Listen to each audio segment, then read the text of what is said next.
और तभी वहां पर तत्राभवत भगवान व्यासपुत्रः, श्री सुखदेव जी महाराज का आगमन होता है। और यही विषय लेकर राजकोट से आगमन हुआ है पूज्य कन्हैयालाल जी भट्ट का। तो मैं उनसे प्रार्थना करता हूं कि आप आइए और इस विषय पर प्रकाश डालिए और हम सभी को कुछ प्रसाद आप की ओर से प्राप्त हो। पूज्य कन्हैयालाल जी भट्ट। नमो नलिन नेत्राय वेणुवाद्य विनोदिने राधा प्रेम सुधापान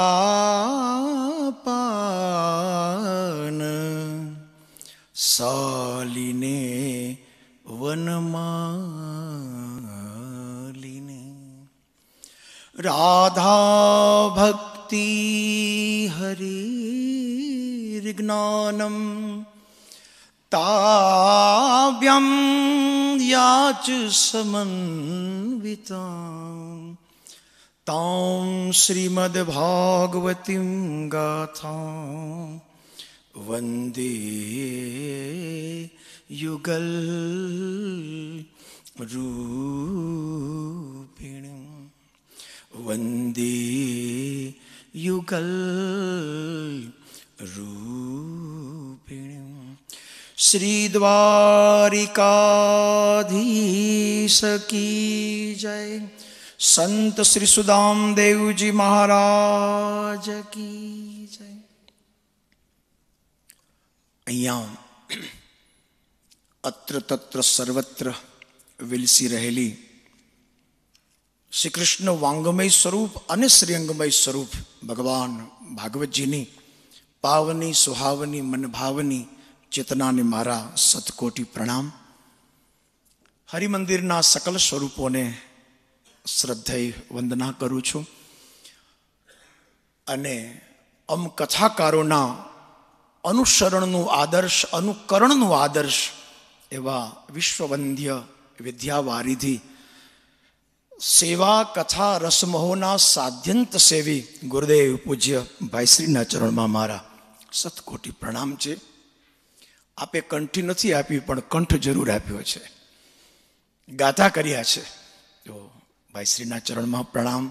ઉપસ્થિત સર્વે વિદવતજનો, આચાર્ય ગુરુજનો, એક વાત કહેવાની ઈચ્છા થાય કે નદી વહેતી હોય તો એનો પ્રવાહ બહુ સુંદર જ લાગે, પરંતુ એ નદીનો પ્રવાહ ક્યાંય ધોધ બને તો એ નદીનું ઐશ્વર્ય છે. સૂર્ય ભગવાનના સ્વર્ણિમ કિરણો જગતને પ્રકાશિત કરતા હોય તો બહુ જ સુંદર રળિયામણા જ લાગે, કિંતુ એ કિરણોની વચ્ચે ક્યારેક ચોમાસામાં મેઘાડંબર વચ્ચે જો મેઘધનુષ્ય ઇન્દ્રધનુષ્ય ખેંચાય તો એ પ્રકાશનું ઐશ્વર્ય છે. એમ કોઈ વિદ્યાતીર્થમાં આટલા સારા વિદ્વાનો ભેગા થઈ જાય એ અસ્તિત્વનું ઐશ્વર્ય છે, આ ધરાતલનું, આ ભૂમિનું ઐશ્વર્ય છે કે આવા વિશદ વિદ્વાનો, જ્ઞાન માર્ગીઓ બધા એક સાથે એ તો ભાઈના ચરણમાં જ ભેગા થઈ શકે. બહુ આનંદનો અવસર છે. હું કંઈ પણ કહું એ પહેલાં મારી નિજ પ્રસન્નતા પ્રગટ કરું કે કથાકારિત્વના ક્ષેત્રમાં સ્વાભાવિક અનેક યશકલગીઓ આપણને મળી હોય, પરંતુ આજની ચરમ અને પરમ શ્રેષ્ઠ ઘડી એ છે કે સાંદીપનીના 18મા વાર્ષિક પાટોત્સવમાં આ શરીરને નિમંત્રિત કરવામાં આવ્યું. આ મારા જીવનનું સૌથી યશસ્વી સુભગ ક્ષણ છે અને જેના માટે આ સમિતિ અને ચયન કરનાર સૌનો હું આભારી છું. આદરણીય મનીષી વિદ્વાન અને મારા આત્મીય શ્યામભાઈ, મને એક વાત યાદ આવતી હતી કે આપણે ત્યાં 100 મીટર દોડ, વિઘ્ન દોડ, એમાં એક મેરેથોન દોડ હોય છે. એક જણો દંડ લઈને દોડે ને બીજાને આપે. એમ સરસ એમને પરીક્ષિત રાજાના જન્મથી લઈ અને તત્રાભવદ સુધી સુંદર વર્ણન કરીને એ પાછો દંડ મને આપ્યો કે હવે તમે દોડો. એ મને બહુ આનંદનો વિષય લાગ્યો. કેવી સરસ આ એક પણ આપણી સાધ્યંત પરંપરા છે. પરીક્ષિત રાજાએ કલી નિગ્રહ કર્યો ને ભગવાન કૃષ્ણએ કાલી નિગ્રહ કર્યો. બેમાં સામ્ય ઘણું લાગે, કારણ કે ઓલો સતમુખી હતો ને કલી અનેકમુખી છે. બે જરીલા જ છે, બે વિષયથી જ ભરેલા છે. અને બેમાંથી એકેયને ન તો કલીને સુખદેવ પરીક્ષિત રાજાએ માર્યો, કેવલ બાંધ્યો, અને ભગવાન કૃષ્ણએ પણ કાલીને માર્યો ને એને બાંધ્યો, કારણ કે બે ઇન્દ્રિયાધ્યાસ છે. બેમાં એક સામ્ય છે. અને આપ જ્યારે વર્ણન કરતા હતા ત્યારે એક વિચાર મને એ પણ સરસ અભિવ્યક્ત કરવાની ઈચ્છા થઈ કે પરીક્ષિત રાજાએ ભગવાન સુખદેવજી મહારાજને અનગિનત ઉપમાઓ આપી છે, ખૂબ ઉપમાઓ આપી છે. પણ અભ્યાસુ આચાર્યોનું એક મત છે કે પરીક્ષિત રાજાની સુખદેવજીને પહેલી અને છેલ્લી ઉપમા એક જ છે, બ્રહ્મન. જે પહેલી ઉપમા આપી, સુખદેવજી પધાર્યા અને શરૂઆત કરી, અહો અધ્ય વયમ બ્રહ્મન સતસેવ્યા ક્ષત્ર બંધવ. બ્રહ્મન કહીને સંબોધ્યા છે. અને એ જ પરીક્ષિત રાજા જ્યારે મુખરમાંથી મૌન થયા, પ્રશ્નકર્તામાંથી સમાધિસ્થ થયા, ત્યારે મરવાની રજા માંગતા બોલ્યા, અનુજાની મા બ્રહ્મન. એ બ્રહ્મન, મને મારા પ્રાણ પાછા આપો ને, નહીતર તક્ષક દંશ મારશે તો આમાંથી જશે શું? આમાંથી વિદાય તો થશે, કારણ કે મારા પ્રાણ તો તમે હારી લીધા છે. પેલાય બ્રહ્મન કયા. કદાચ એવું હશે, પહેલી વખત બ્રહ્મન કહેતી વખતે આપ બ્રહ્મને જાણનારા, આપ બ્રહ્મના વાચસ્પતિ વિદ્વા અથવા તો એના વ્યાખ્યાતા, એના જ્ઞાતા હશો. પણ જ્યારે છેલ્લી વાર બોલ્યા ત્યારે તો એવું લાગતું હશે, આપ જ બ્રહ્મ છો, આપ સ્વયં બ્રહ્મ છો. માટે અનુજાની મા બ્રહ્મન વાચમ યચ્છામ્ય અધોક્ષ છે. તો એવા પરીક્ષિત રાજાની સુંદર દેદીપ્ય કથાનું દર્શન કરાવી. અને મને જ્યારે પૂછવામાં આવ્યું ત્યારે મને એક વિચાર આવતો હતો કે વિષય તો વક્તાના આશયને અભિવ્યક્ત કરવાનો એક માધ્યમ છે. તો હું કયો ભાગવતજીના શ્લોકોનો આશ્રય કરું, ચરણાશ્રય કરું? ત્યારે એવો વિચાર આવ્યો કે એક સુખદેવજી મહારાજ પરીક્ષિત રાજાની સભામાં પધાર્યા, તો પ્રથમ સ્કંદમાં જે શ્રાપિત પરીક્ષિત છે, 12મા સ્કંદમાં તો એને પ્રભુ સમર્પિત કરી દીધો. બ્રહ્માંડના દરેક જીવોને ઈશ્વર સુધી પહોંચવાનો માર્ગ મોકળો કરી દીધો. તો એવા એક સુખદેવજીના આગમનથી જો આ ભૂમિકા રચાઈ હોય, તો સાંદીપનીમાં તો કેટલાય સુખદેવજીઓ પ્રગટ થયેલા છે અને થાય છે, થઈ રહ્યા છે. તો એ સમયે તો આ જ એક શ્લોકનો આશ્રય કરવો એ મને યોગ્ય લાગ્યો. તો પૂજ્ય ભાઈના આદેશને લઈને આવો એ શ્લોકમાં મંગલ પ્રવેશ કરતા.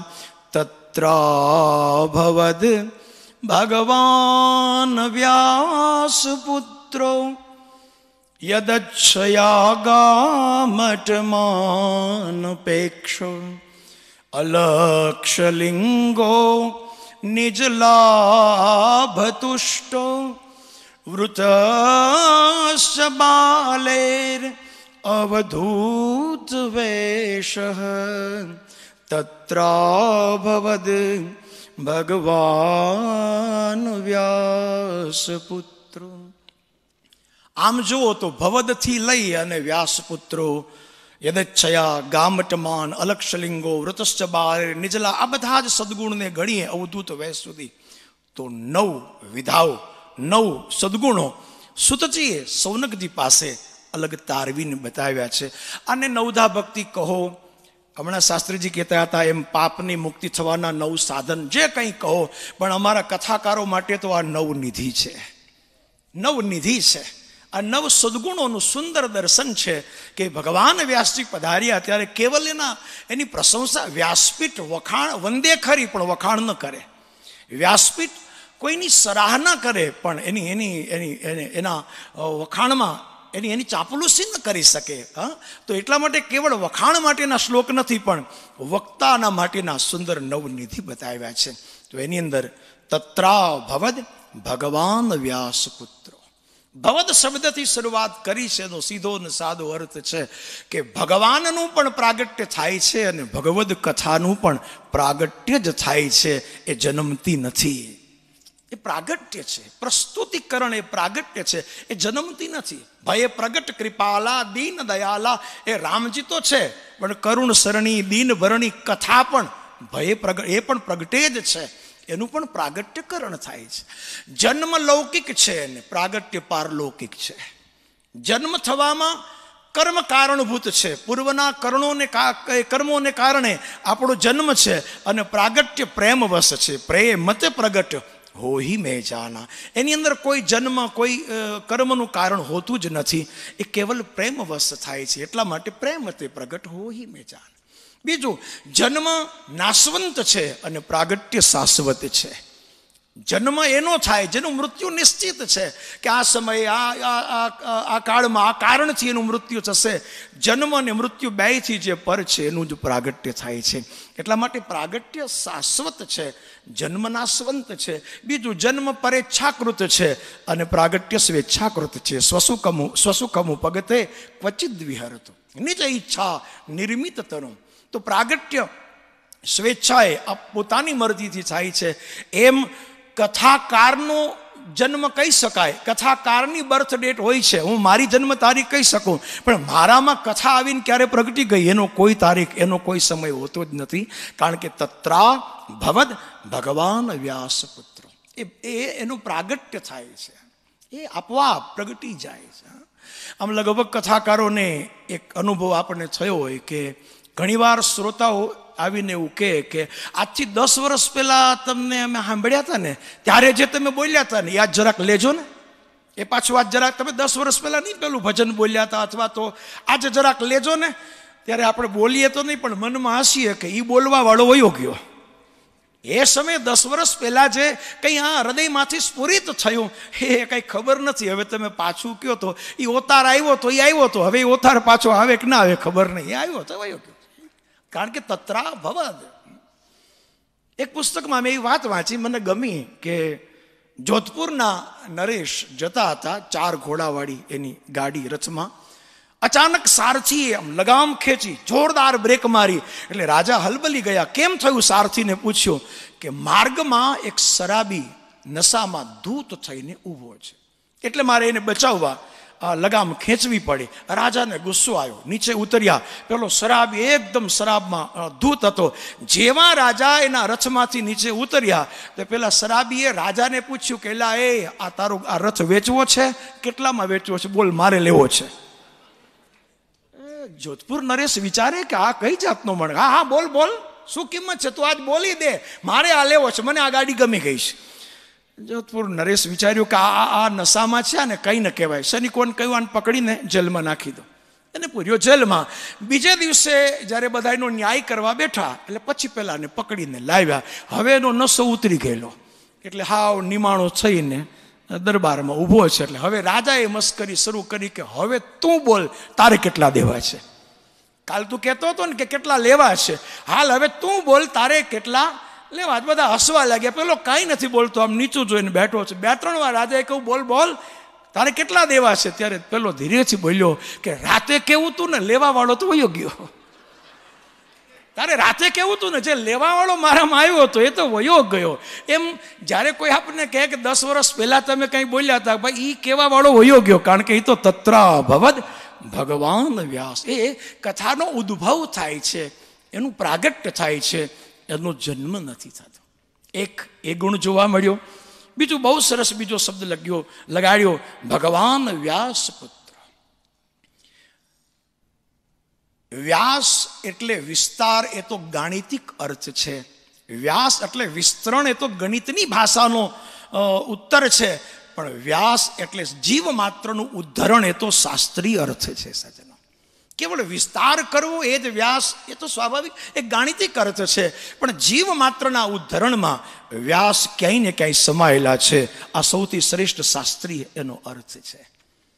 વ્યાસ ન હોત તો દુનિયામાં આપણી હિન્દુ સંસ્કૃતિનો કોઈ ક્લાસ પણ ન હોત. વ્યાસ એ આપણી સંસ્કૃતિનો વિશ્વાસ છે. દુનિયામાં સાંભળ્યું છે કે 4000થી વધારે સંસ્કૃતિઓ ચાલી રહી છે, પણ દરેક સંસ્કૃતિના વિકાસમાં ક્યાંય ને ક્યાંય વ્યાસ પડ્યા છે.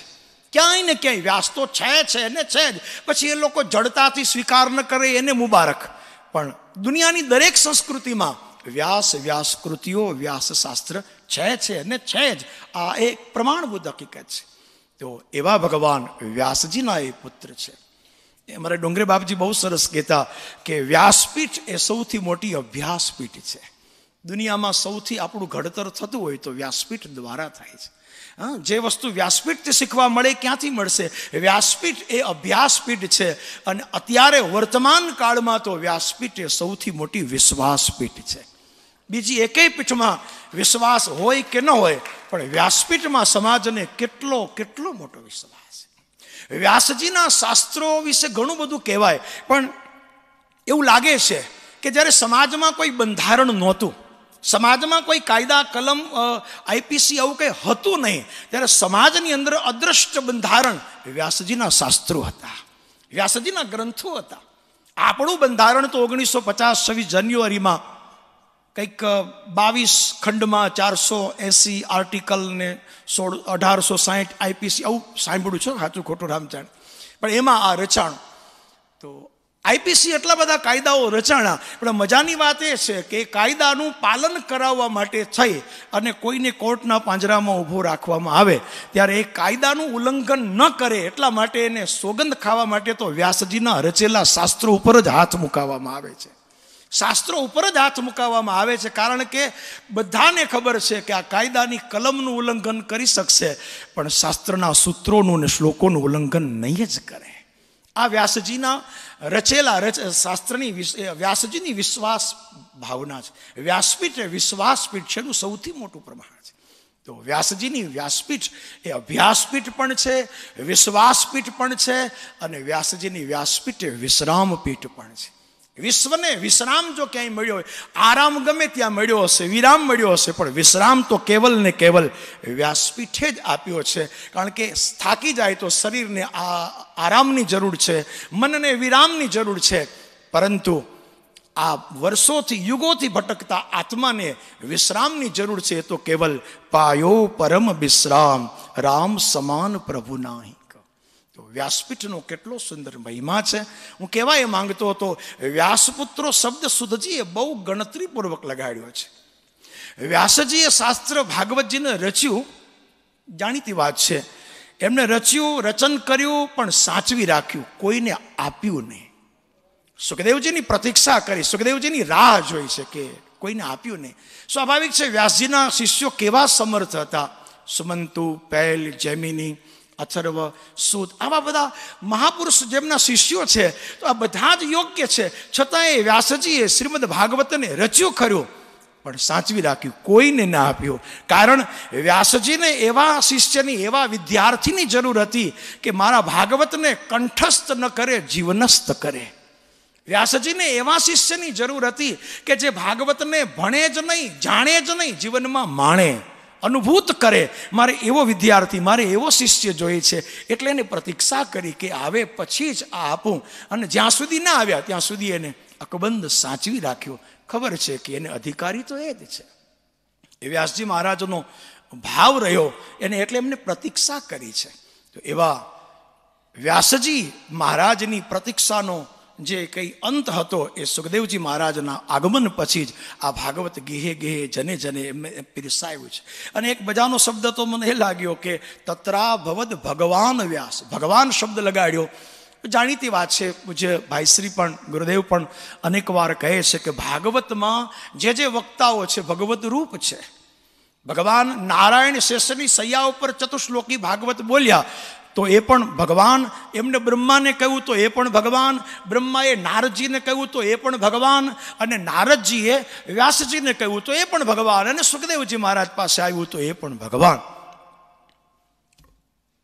આ સમયે આ ભૂમિ જેમની કર્મભૂમિ રહી, અને પૂજ્ય ભાઈશ્રી જેમની ખૂબ ચાહના રાખતા હતા એવા મારા પૂજ્ય પિતાજી, જે આ પોરબંદર જેમની કર્મભૂમિ, એમની એક રચના, એમની એક એ ભક્ત કવિ હતા ને, એટલે એક એમની આખ્યાન પદ્ધતિની એક રચના ગાવાની લાલચ નથી રોકી શકતો કે તત્રા ભવદ ભગવાન વ્યાસ. એ ગાનાર ભગવાન છે. તો પિતાજી એક સુંદર કીર્તન ગાતા, ભક્તોના ભાગ્યમાં હો અમૃતના પાન છે, ભક્તોના ભાગ્યમાં હો અમૃતના પાન છે, અને કથા સંભળાવનાર હો ઈ પોતે ભગવાન છે. ભક્તોના ભાગ્યમાં હો અમૃતના પાન છે. જીવનના પંથમાં ભૂલા પડનારને માયા મમતામાં ખૂંચી જનારને માર્ગ બતાવનાર હો ઈ પોતે ભગવાન છે. કથા સંભળાવનાર હો ઈ પોતે ભગવાન છે. એમની એક દેશી કીર્તનમાં એ કેવો સુંદર ભાવ કહ્યો છે કે એ સમયે એ ભગવાન છે.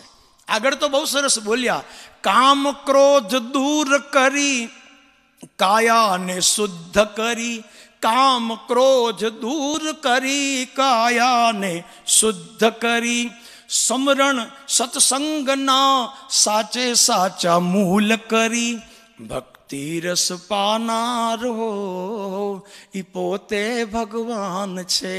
અને કથા સંભળાવનાર હો પોતે ભગવાન છે. કીર્તન તો લાંબુ પણ છેલ્લું એ નામાચરણની એક પંક્તિ બડી સુંદર. દુનિયામાં દુઃખ છે ને સમરણમાં સુખ છે. આ દુનિયામાં દુઃખ છે ને સમરણમાં સુખ છે. આરે સંસાર મારા રામજીનું રૂપ છે. આરે સંસાર મારા રામજીનું રૂપ છે. આવું શંકર સમજાવનાર હો પોતે ભગવાન છે. ભક્તોના ભાગ્યમાં હો અમૃતના પાન છે. અને કથા સંભળાવનાર હો પોતે ભગવાન છે. તત્રાભવદ ભગવાન વ્યાસપુત્ર. કથાની પરંપરામાં જે કોઈ આવ્યા છે બધા જ ભગવદ રૂપ છે. તો કમસે કમ કથા પણ ભવદ છે. અને ભવદ કથા જેનામાં પ્રગટે એ પણ એ સમય પૂરતો તો ભગવદ સ્વરૂપ છે. એટલા માટે તત્રા ભવદ ભગવાન વ્યાસપુત્રો. વ્યાસપીઠના 4 પાયા છે. એમાં પહેલો વિનમ્રતા, બીજો વૈષ્ણવિતા, ત્રીજો વિપ્રતા. વિપ્રતાનો અર્થ કેવલ જ્ઞાતિ સૂચક નથી, પવિત્રતા. વિપ્રતા એટલે પવિત્રતા. જેનામાં વિનમ્રતા છે, જેનામાં વૈષ્ણવિતા છે, જેનામાં પવિત્રતા છે. અને ચોથો પાયો છે વિદવત્તા. વિદવત્તા તો ચોથો પાયો છે. આ 4 વ્યાસપીઠના સુંદર પાયા છે. આવું ભગવદી મહાપુરુષો કહે છે. એટલા માટે બીજો ગુણ બતાવ્યો ભગવાન વ્યાસપુત્રો. તત્રા ભવદ ભગવાન વ્યાસપુત્રો યદચ્છયા ગામટ માન અપેક્ષા. પોતાની મરજીથી આવ્યા છે. ઓમે નિયમ છે, આમંત્રણથી આવે એ અવધૂત જ નહીં. તેડાવો અને બોલાવા જાઓ અને આવી જાય એ મહેમાન ખરા, પણ અવધૂત નહીં. તમે વ્યવસ્થા કરો, ગોઠવણ કરો અને આવે એ ગેસ્ટ કહી શકાય, મહેમાન કહી શકાય. પણ ભગવાનના લાડીલા જે છે તો પોતાની મરજીથી જ જ્યારે જ્યારે એમને ઈચ્છા થાય ત્યારે આવી જાય છે. આ પોતાની મરજીથી. ભરતલાલજી મહારાજને લાગ્યું કે આ અધિકારી છે તો ખંભા ઉપર જેની પાલખી ઉપાડી છે એને કથા કહેવા લાગ્યા. જે ગાડ આપે છે એને જ્ઞાન આપે છે. કારણ કે યદચ્છયા એની મરજી થઈ કે આ અધિકારી છે, પેલો ગાડ આપે છે અને ભરતજી એને જ્ઞાન આપે છે. યદચ્છયા ગા મટમાન અપેક્ષા. નહીતર આ સંસારમાં લોકો માન આપે એને જ કદાચ માન આપે, પરંતુ મહારાજના જીવનમાં કેવો સુંદર ભાવ છે. તો જ્યાં એની મરજી થાય, જ્યાં પોતાની ઈચ્છા થાય એ જ પ્રવાહિતાને ત્યાં પ્રવાહિત કરતા હોય છે. તો પોતાની મરજીથી સુખદેવજી મહારાજ આવ્યા. તો ડુંગરે બાપજીને આજે બહુ સરસ યાદી કરી આપે. આજે એમનો પ્રાગટ્ય દિન. તો બાપજીના જીવનનું પ્રસિદ્ધ સૂત્ર જે તમે મેં બહુ ખૂબ સાંભળ્યું છે કે કથા જગતને રાજી કરવા માટે નથી, જગતના નાથને રાજી કરવા માટે છે. કારણ કે આ કથા મનરંજન નથી, મનમંજન કથા છે. માટે હરિરાજી થાય એવા પ્રયાસથી કથા ગાવી. કદાચ આવો સદગુણ કહેવા માટે પણ થઈને અહીંયા સુતજીએ ત્રીજો શબ્દ બતાવ્યો યદચ્છયા. આપણી મરજીથી જ કથા ગાવી, સ્વ ઈચ્છાથી, જે ભાવથી ભગવાન રાજી થાય એ ભાવથી કથા ગાવી. એટલે યદચ્છયા. અને ચોથો મજાનો શબ્દ છે કે જે કથાકારને થવું હોય કે ન થવું હોય પણ થવું જ પડે ને છે ગામટમાન. ગામડે ગામડે કથા ગાવા માટે જવું જ પડે ગામટમાં. મને એક વક્તા સરસ કહેતા હતા કે ગોપી માતાઓએ અમને આશીર્વાદ આપ્યા, ભુવિ ગૃણંતી તે ભૂરિદા જના, બરાબર, પણ એક શબ્દ સાયલન્ટ રાખ્યો છે એમને. એ બોલ્યા નથી પણ મનમાં બોલ્યા હશે કે તમે ભૂરિદાજન ખરા, ભૂરિદાજન તો ખરા પણ ભ્રમણશીલ ભૂરિદાજન છો. તમે ભૂરિદાજન ખરા પણ ભ્રમણશીલ, એટલે તમે ફર્યા જ કરો. આપણી કહેવત છે કથાકારની 4 વસ્તુ સ્થિર હોય જ નહીં. એક પથારી, બીજું પાણી, એક પથારી, બીજું પાણી, અન્ન અને આવાસ, આ 4 બદલ્યા જ કરે. એ વક્તા ચરે વેતી ચરે, એ ફર્યા જ કરે છે. એક ગામડામાં કથા કરતો હતો ને 2-4 વિદ્વાન મિત્રો પધાર્યા. તો આપણે ત્યાં સ્વાભાવિક છે કોઈ પણ વિદ્વજ્જન આવે એટલે મહાભાગા કહીને આપણે મહાભાગા કહેતો હતો. તે ગામડાના બાપાએ પૂછ્યું, આ તમે બધા એકબીજાને મહાભાગા કેમ કેમ? કીધું અમે બધા ભાગાભાગી બહુ કરીએ ને, એક જગ્યાએ સ્થિર રહીને બેસી ન શકીએ, વર્ષમાં માંડ 1-2 વખતે મળવાનું થાય, એટલે આ ભાગાભાગી બહુ, એટલે એની ભાષામાં એને સમજાવવા પડ્યા. તો સાચું તમે બધા મહાભાગા જે વાત કરો, એટલે એને એની ભાષામાં એ બન્યું છે એવું કે એને કહ્યું છે. એટલે આપણે એક વક્તા તો સરસ કહેતા હતા કે આપણે પૂજ્ય ચરણને મનીષ આ બધા જે ઉપમા તો આપે છે, પણ સાચી ઉપમા તો એ આપવી પડે કે પાદ પદ્મી, પગે પદમવાળા, હાઈવેના હેવાયા. મને કે આ યથાર્થ ઉપા છે, કારણ કે તમે કંઈ સ્થિર થઈને બેસી શકતા જ નથી, ભ્રમણશીલ ભૂરિદાજન છો. એ વિનોદમાં બોલ્યા. પણ ગામટમાન ફરતા રહીએ, ગામડે અબુદ્ધથી પ્રબુદ્ધ સુધી બધી જગ્યાએ ભાગવત એની ભાષામાં ગાતા રહીએ. એટલા માટે આ મજાનો સદગુણ બતાવ્યો, ગામટમાન પેક્ષા. અને પછી મજાનો સદગુણ છે અને છે અનપેક્ષા. 7 લક્ષણમાં પણ છેલ્લું છે ધીરો, દ્રષ્ટાંત કુશલો, ધીરો, અતિ નિષ્પૃહ, અતિ નિસ્પૃહ્યતા. નિસ્પૃહ્યતા એ જ નિરંજનપણું છે. નિસ્પૃહ્યતા, અપેક્ષા છે ને એ પિંજરું છે, અપેક્ષા એ પિંજરું છે, અને નિરપેક્ષતા, અનપેક્ષતા એ મુક્ત આકાશ છે. વક્તા પાંજરાનો પોપટ નથી, એક તો મુક્ત ગગનનો વિહારી છે, એટલે અનપેક્ષ છે. સુખદેવજી નિર્વસ્ત્ર દિગંબર અવસ્થામાં સભામાં આવ્યા એની વિશેષતા નથી. સુખદેવજી નિર્વસ્ત્ર દિગંબર અવસ્થામાં આ પરીક્ષિત સભામાં આવ્યા એમની વિશેષતા નથી, પણ જેવા આવ્યા હતા એવા જ પાછા ગયા એમની વિશેષતા છે. આ અનપેક્ષતા. કોઈ સામાન્ય સન્માનની પણ એમને અપેક્ષા નહોતી રાખી, સામાન્ય સન્માનની પણ નિરપેક્ષ, જેવા આવ્યા હતા એવા જ, કારણ કે અનપેક્ષ છે અને કોઈથી કોઈ જાતની અપેક્ષા છે જ નહીં. અને શા માટે હોઈ શકે? પૂજ્યપાદ કૃષ્ણશંકર દાદા બહુ સુંદર કહેતા કે ગ્રંથના આશ્રિત બની અને કદાચ ક્યારેક સમાજ પાસે કોઈ અપેક્ષા રાખીએ તો આપણું વ્યાસપીઠ આપણને શ્રાપ ના આપે, પણ શરમાઈ જરૂર કે તારી પાસે ખજાનો છે અને તું સમાજ પાસે અભિલાષા રાખે છે. આવું દાદાજી કહેતા હતા. અને એ વાક્યને મેં જીવનમાં વણી લીધો કે જ્યારે પણ મન મૂંઝાય તો નરસિંહ મહેતાએ કહ્યું કે ગરથમાં મારે ગોપીચંદ, પણ કથાકારનો ગરથ તો એનો ગ્રંથ જ છે, કથાકારનો ગરથ એનો ગ્રંથ જ છે. માંગીએ તો અમારી ભાગવત પાસે ન માંગીએ, અમારા શાસ્ત્ર પાસે ન માંગીએ, સમાજ પાસે શા માટે માંગીએ? એટલા માટે હંમેશા અનપેક્ષ સ્થિતિનો એક અર્થ આ પણ આપ્યો છે. ઘણા અર્થથી મહાપુરુષોએ એને સુંદર શૃંગાર કર્યો. જૂના જમાનામાં રાજા રજવાડાઓ ખૂબ આભૂષણ સુવર્ણ પહેરતા તાકી એનું સુવર્ણ તેજ વધે, પણ વક્તાને, વ્યાસપીઠ ઉપર બેસનારને કોઈ તેજની જરૂર જ નથી, કારણ કે એનું પાસે સૌથી મોટું તેજ છે અને એ છે એનું બ્રહ્મ તેજ. સૌથી મોટું તેજ છે. લલાટમાં તેજ હોય ને આંખમાં ભેજ હોય એ ઉત્તમ વક્તા છે, જેની આંખો વરસતી જ હોય છે. લલાટ તેજસ્વી, કારણ કે એની વિદવત્તા આપોઆપ પ્રદર્શિત થવાની છે, અને આંખમાં ભેજ હોય એ ઉત્તમ વક્તા છે. એની બીજા કોઈ વસ્તુની જરૂર જ નથી. બ્રાહ્મણની સૌથી મોટી સંપદા 4 છે: સંધ્યા, શિખા, ગળામાં શાસ્ત્ર અને ડાબા ખંભે સૂત્ર. આ સૌથી મોટી સંપદા છે. આ 4 સંપદાનો ઉપાસક બ્રાહ્મણ વિદ્વાન સર્વત્ર પૂજ્યતે. વિશ્વ વિજય કરીને પાછો આવે જેની પાસે શિખા, શાસ્ત્ર, સંધ્યા અને ગળામાં શાસ્ત્ર છે. એને કોઈ પાસે એ આપનારો બને, માંગનારો બને જ નહીં. ડોંગરે બાપજીનું પ્રસિદ્ધ સૂત્ર કે ઓછું લે ને વધુ આપે એ બ્રાહ્મણ, ઓછું લે અને અનેક ગણું આપે એ બ્રાહ્મણ, એ વિપ્ર છે. તો અનપેક્ષના કેટલા સરસ અર્થો મહાપુરુષોએ બતાવ્યા. મને કોઈ અપેક્ષા જ નથી. નિષ્પૃહ્યતા એ જ નિરંજનપણું છે. એટલા માટે ગા મટમાન અપેક્ષા અલક્ષલિંગો નિજલાભ તુષ્ટો. બડો સુંદર શબ્દ વાપર્યો છે, અલગ સલિંગો. શરીર ઉપર કોઈ પણ જાતના ચિહ્નોનું સીમાંકન ન હોઈ શકે. બીજા બધા વર્ણમાં અથવા બીજા બધા ક્ષેત્રમાં પોતાની સંપ્રદાય, પોતાનો અખાડો અથવા તો પોતાનું ભાષા, પ્રદેશ એનું ચિહ્ન બતાવવું જરૂરી છે અને બતાવવું જોઈએ. પણ વ્યાસપીઠ માટે આ બધી જ વસ્તુ એક ઉપાધિ છે, એ સમાધિમાં બાધક બને એવી ઉપાધિ છે. એટલા માટે અલગ સલિંગો, એનું કોઈ વસ્તુનું સીમાંકન ન હોવું જોઈએ. કોઈ સંપ્રદાય અથવા તો કોઈ વસ્તુની આપણી નિજી નિષ્ઠા એ દર્શન માટે છે, પ્રદર્શન માટે નથી. નિજી નિષ્ઠામાં આપણે કોઈને પણ માનતા હોઈએ.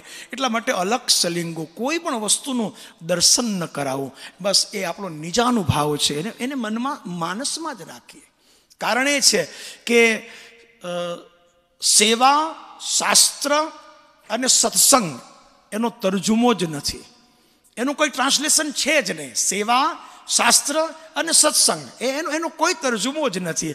સેવા અસીમ હોય એમ શાસ્ત્ર પણ અસીમ છે, એને કોઈ સીમાંકન ન હોવું જોઈએ. ઘણીવાર કોઈ ચિહ્નથી આપણે એક સીમાના દાયરામાં બંધાઈ જતા હોઈએ કે આપણે આ જ સંપ્રદાયના અથવા તો આપણે આના જ ફોલોવર અથવા તો આ વ્યાસપીઠ માટે ન બની શકે.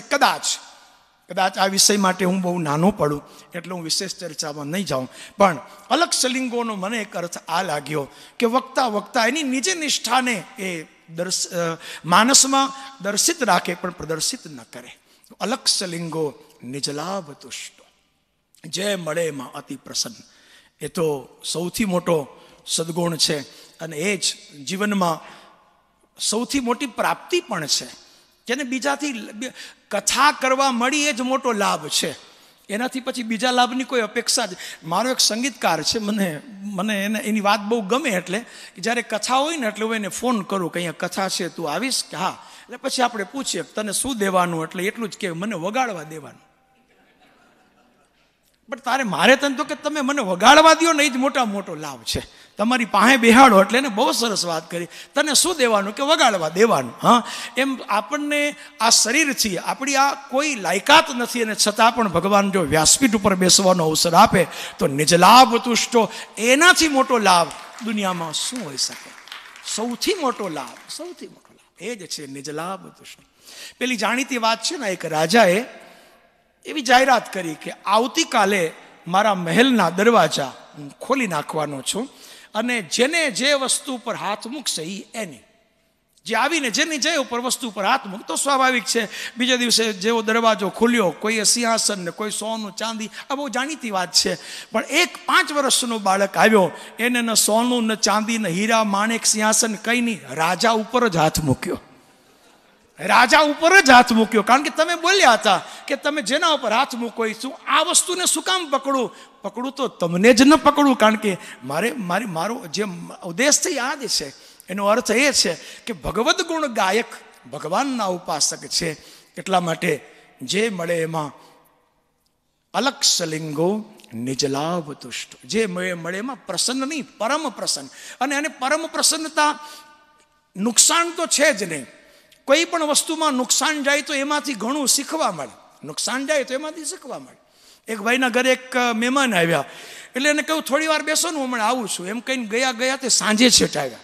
સાંજે આવીને પછી પાછા પૂછે કે તમે કંઈ ખાધું પીધું? પણ તું ઘરમાં હોય તો ખાય ને. કંઈ ખાધું પીધું? પેલો સરસ બોલ્યો, ખૂબ ખાધું, ઘણું ખાધું. બગાસા ખાધા, ઉધરસ ખાધી, છીંકો ખાધી, જોલા ખાધા. 2-4 જોલા વધાર્યા તો અલગોઠિયાઈ ખાઈ લેવાનો હતો. તમે નહોતા તો ભૂખ્યો તો નથી જ રહ્યો. નુકસાનમાં પણ જેને લેવું જ છે એ તો ગમે ત્યાંથી ગમે તે વસ્તુ લઈને જ એક મોટી વસ્તુ. નિજલાભ તુષ્ટો, જે મળે એમાં અતિ પ્રસન્ન છે. એ જ મહાપુરુષો એમાંથી લે છે. તો અલગ સલિંગો નિજલાભ તુષ્ટો વૃતશ્ચ બાલેર અવધૂત વેશ. આ બહુ મજાના છેલ્લા 2 સદગુણ અમારે ભાગવતના આચાર્ય પ્રજ્ઞો બતાવે.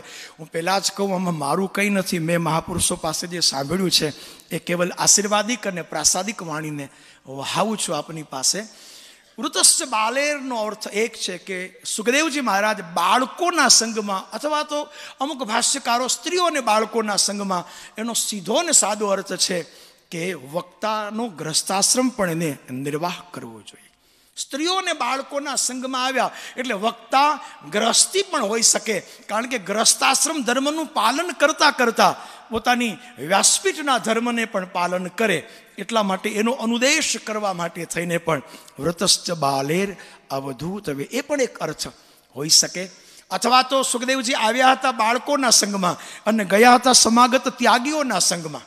તો જ્યારે આવ્યા ત્યારે બાળકોના સંગમાં, જેમ એકાદશ સ્કંદમાં લખ્યું કે બુદ્ધો બાલક વચ્ચ, બુદ્ધ હોવા છતાં પણ બાળક ભાવનાથી, બાલ્ય ભાવનાથી, વિદ્યાર્થી અવસ્થાથી રહેવું, એ પણ એક એનો ઉદ્દેશ હોઈ શકે, એ પણ એનો ઈશારો હોઈ શકે.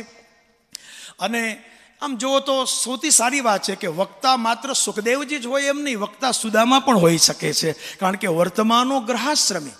સુખદેવજી મહારાજ ગ્રસ્તી છે, સુદામાજી ગ્રસ્તી છે, અને ભગવદ ઉપાસના એમને છોડી નથી.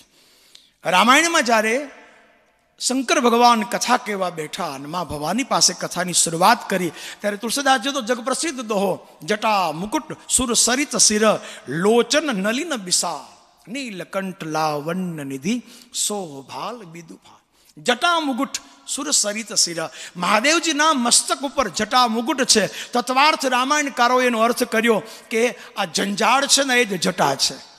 સંસારમાં રહીએ છીએ તો સંસારની જે કંઈ જટા, આ વ્યવહારની જવાબદારીઓ છે, એનો મુગુટ કરે અને એની અંદરથી ભક્તિ નામામૃતમ, ભક્તિ કથામૃતમની સુરસરી, એનો ગંગાનો આ ગંગ તરંગ પ્રવાહ વહાવ્યા કરે. બસ આ જ ઉદ્દેશ્ય. વક્તા ગ્રસ્તી પણ હોય, વક્તા જંજાળને લઈને બેઠો પણ હોય, પોતાના વ્યવહાર ધર્મને છોડે નહીં અને ભગવદ ચિંતન છોડે નહીં, આ બેયનો નિર્વાહ કરે. એટલા માટે પણ વ્રતશ્ચ બાલેર અવધૂત વેસા. ડુંગરી બાપજી કહેતા કે ગ્રસ્તની ભક્તિ ભગવાનને વધુ પ્રિય લાગે છે, એટલા માટે કે એ વ્યવહાર તોડતો નથી ને ભજન છોડતો નથી. વ્યવહાર તોડતો નથી ને ભજન છોડતો નથી. આપણામાં કહેવત છે કે એક સાથે બે ઘોડે ન બેસાય, પણ સંસારમાં રહીને ભગવદ ભજન કરવું એટલે વ્યવહાર તોડવો નહીં અને ભજન છોડવું નહીં, એક સાથે બે ઘોડે ચડવા બરાબર. એટલા માટે પણ વ્રતશ્ચ બાલેર, સુખદેવજી મહારાજ બાળકોના સંગમાં આ પરમહંસોની સભામાં પધાર્યા છે, કારણ કે ભાગવત અદ્ભુત પણ છે, અવધૂત પણ છે અને અનુભૂત પણ છે. બધા માટેનો ગ્રંથ છે. કદાચ એટલા માટે જ આ ભાવથી મહારાજ પધાર્યા હશે. તો એવા સુખદેવજી મહારાજ પધારતા સૌથી છેલ્લો મજાનો સદગુણ એ બતાવ્યો કે વ્રતશ્ચ બાલેર અવધૂત વેશ. અવધૂત વેશ મહારાજ શ્રી સુખદેવજી મહારાજ. હવે સવાલ એ થાય કે અવધૂતનો વેશ એટલે શું કહી શકાય? રાજાનો વેશ એટલે એક ચિત્ર સામે આવે, પ્રધાનનો વેશ એટલે ચિત્ર સામે આવે, સેનાપતિનો વેશ, આ કોઈનો પણ વેશ હોય તો આપણને સામે ચિત્ર આવે. પણ અવધૂતનો જેનો કોઈ વેશ નથી એ જ અવધૂત વેશ. જેનો કોઈ વેશ જ નથી, જેનો વેશ પણ મૌલિક છે ને જેનો પ્રવેશ પણ મૌલિક છે, એ અવધૂત વેશ. વેશ હોય કે પ્રવેશ હોય કે બધું મૌલિક છે, એ અવધૂત વેશ. એને કોઈ વેશની જરૂર જ નથી, એ પણ અવધૂત વેશ છે. રામાયણને એક આચાર્ય બહુ સરસ કહેતા હતા કે સમાજને કથા સંભળાવે એ વિદ્વાન અને સ્વને કથા સંભળાવે એ સંન્યાસી. બસ આ જ અવધૂત વેશ. નીચ ગીરા પાવન કર્ણ કારણ રામ જસ તુલસી કયો સ્વંત સુખાય. સર્વને તો સંભળાવે પણ સ્વને સંભળાવે. પોતાના માટે જે કથાનું ગાયન કરે એક એ વક્તા અવધૂત વેશ છે. એક અર્થ આવો પણ કહી શકાય. અને સુખદેવજી મહારાજે એવું લાગ્યા કરે છે કે સુખદેવજી મહારાજે બહુ જ કાળજી રાખી છે. નહીતર આમ તો બહુ પ્રસિદ્ધ સૂત્ર છે વિદ્યાવતામ ભાગવતે પરીક્ષા, વિદ્વાનોનો વિષય છે, વિદ્વાનોને પણ મૂંઝવી નાખે એવો. આ બધી જ વાત સાચી, પણ સુખદેવજીએ અને વ્યાસજીએ અતિશય કાળજી રાખી છે કે ભાગવતને વર્ણન કરતી વખતે એને વિદવદ ભાષામાં નહીં ભગવદ ભાષામાં ગાયું છે. સુખદેવજી મહારાજે એક એક શ્લોક, એક એક ચરિત્રને કેવલ વિદવદ ભાષામાં નહીં, એને લોકભોગ્ય ભાષામાં, ભગવદ ભાષામાં, ભક્તિપૂત ભાષામાં ગાયું છે. કારણ આખર ભાગવત એ કેવલ જ્ઞાનનો વિષય નથી, ધ્યાનનો વિષય છે. ભલે એક વિદ્યાવતામ ભાગવતે પરીક્ષા, પણ કેવલ જ્ઞાનનો નહીં ધ્યાનનો જ વિષય છે. એવા અનગિનત પ્રમાણ ભાગવતના આચાર્ય પ્રજ્ઞોએ આપ્યા છે. પહેલી વાત તો એ છે કે શબ્દથી મહાન અર્થ છે, અર્થથી મહાન એનામાંથી નિષ્પન્ન થતું જ્ઞાન છે, અને જ્ઞાન કરતાંય મહાન જ્ઞાનથી મળતું ધ્યાન છે. શબ્દથી ધ્યાન સુધીની આ એક યાત્રા. શબ્દથી અર્થ, અર્થથી જ્ઞાન, જ્ઞાનથી ધ્યાન. જ્ઞાની મુખર થઈ જાય, એ બોલતો થઈ જાય. જ્ઞાનનો જેટલો પણ ધ્યાસ કરીએ, અભ્યાસ કરીએ, એમ વક્તા કાં તો કવિ યા તો વક્તા કંઈ પણ, જ્ઞાની મુખર થઈ જાય અને ધ્યાની મૌન થઈ જાય. જે વસ્તુનું એને ધ્યાન થયું પછી ખલાસ, એ ધીરે ધીરે મૌન તરફ જતો જાય છે. જ્ઞાની દિવસે દિવસે ભરાય, એ ભરાતો જ જાય છે. એનું અપડેશન ચાલુ જ હોય છે. એ દિવસે દિવસે ભરાય અને ધ્યાની દિવસે દિવસે ખાલી થતો જાય છે. એ મુક્ત થતો જાય, એમ ખાલી થતો જાય છે. જ્ઞાની બોલવા માંડે ને પેલો મૌન થઈ જાય. એટલે હંમેશા શ્રીમદ ભાગવત એ જ્ઞાનપરક ગ્રંથ હોવા છતાં ધ્યાન પર કર્યું. સચ્ચિદાનંદ રૂપાય એના અનગિનત અર્થો છે, પણ હરિમ પરમ એટલે માત્ર ધ્યાન છે. હરિમ પરમનું ધ્યાન કરીએ, જ્ઞાનથી શરૂ કરી ધ્યાનમાં વિરમિત કર્યું. આ ભાગવતજી મહારાજનું છેલ્લું પથદર્શન છે. આ ભાગવતજી મહારાજની છેલ્લી વિશેષતા છે. તો શ્રી ભાગવતજીનો ગ્રંથ એ જ્ઞાનથી શરૂ થયો, ધ્યાનથી વિરામ પામે. તો એ વક્તા માટે પણ અવધૂત વેશનો અર્થ એક એ પણ છે કે મુકમ કરોતિ વાચાલમ એ ભગવતીની પહેલી કૃપા છે, પણ વાચાલમ મુકમ કરોતિ એ ભગવતીની પરમ કૃપા છે. કે સતત બોલતો માણસ ધ્યાનસ્થ થઈ જાય, મૌન થઈ જાય, એની પરમ કૃપા રહેતી હોય છે. તો વિશેષ કંઈ નહીં કહેતા, આ તત્રા ભવદ ભગવાન વ્યાસપુત્રો એ કથા દ્વારા એક જ વાતમાં મંતવ્ય મારું રજૂ કરું તો, ભલે હું કથા ન કહી શકું અથથી ઇતિ સુધી, એ તો શક્ય પણ નથી જ. ભલે હું કથા ન કહી શકું અથથી ઇતિ સુધી, પણ જરૂર લઈ જઈશ પ્રતીતિ સુધી. એ પ્રતીતિ સુધી પહોંચવા માટેનો પ્રયાસ કરવો, એ આ નવનિધિ દ્વારા, આ નવ ગુણો દ્વારા સુતજી મહારાજ જ્યારે સુખદેવજી પધાર્યા ત્યારે એ કથા દ્વારા એમને સુંદર દર્શન કરાવ્યું. તો એ રીતે આજ મારી વાક્ય પુષ્પાંજલિને 18મા પાટોત્સવ પ્રસંગે વાક્ય પુષ્પાંજલિ અર્પિત કરવાનો મને જે અવસર મળ્યો, એ માટે સૌનો આભાર. ગુરુદેવના ચરણમાં વંદના કરી અને બેસી જવા રજા લઉં છું. શ્રી દ્વારિકા. बड़ी ही सुंदर रसपूर्णा चर्चा हमने पूज्य कन्हैयालाल शास्त्री जी के श्री मुखारविंद से श्रवण की. वक्ताओं के लक्षण श्री सुखदेव जी महाराज के दर्शन कराते हुए हम सभी को कराएं.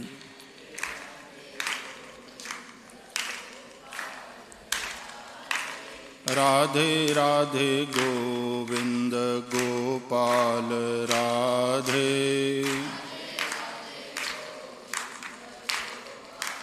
राधे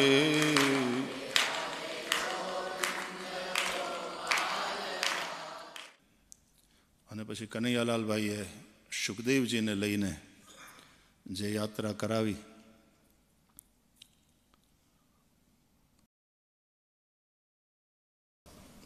કનૈયાભાઈએ એમના પૂજ્ય પિતાશ્રીને યાદ કર્યા.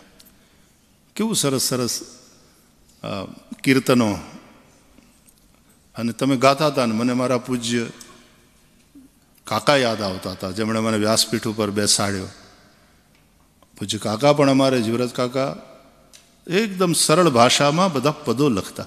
શરૂઆતની કથાઓમાં તો આ પદો બહુ હું ગાતો, કારણ કે કાકાની હારે જતા ને કાકા ગાતા એટલે અમારામાં આવ્યું, અમે ગાતા થયા. પણ ગુજરાતીમાં જ બધા પદો, પછી કથાઓ હિન્દીમાં થવા લાગી. તેમ તેમ પણ એ પદો આજે પણ મનમાં એટલા જ તાજા છે.